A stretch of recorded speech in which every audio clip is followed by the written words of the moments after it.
Bonjour, bienvenue aux méditations quotidiennes au féminin. Aujourd'hui, heureux ceux qui se confient en Dieu. Goûtez et voyez combien l'Éternel est bon. Heureux l'homme qui se réfugie en lui. Psaume 34, verset 9. Ils avaient passé plusieurs heures d'agonie à l'hôpital.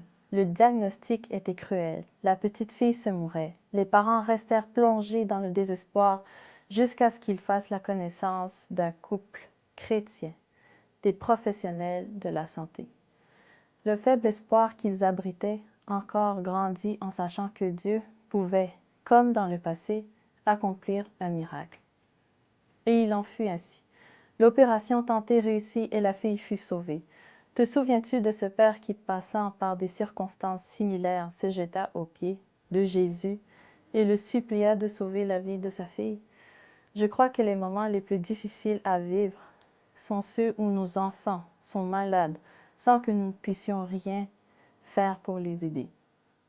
Face à une telle impuissance, nous ne pouvons que nous adresser au ciel, conscientes, espérant un miracle et sachant que la réponse ne peut venir que par Dieu.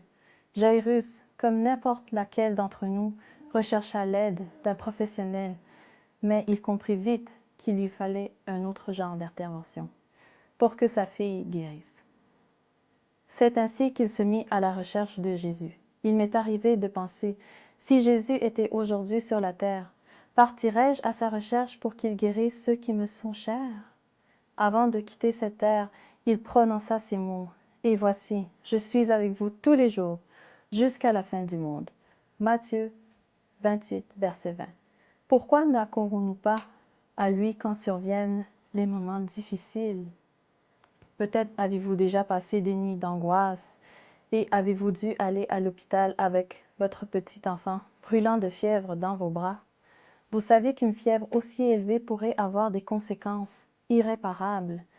Désespéré, vous cherchez de l'aide, mais il y avait de nombreux malades et les médicaments destinés à faire baisser la fièvre étaient sans effet. À la maison, vous avez essayé tous les moyens pour faire baisser la fièvre, mais sans succès. Quelle a été votre réaction? Vous êtes-vous tourné vers Dieu? En lisant ces expériences, comprends-tu où tu dois placer ta confiance? La Bible proclame et affirme, « Heureux l'homme qui place en l'Éternel sa confiance. » Psaume 40, verset 5. Bonne journée dans le Seigneur et à demain.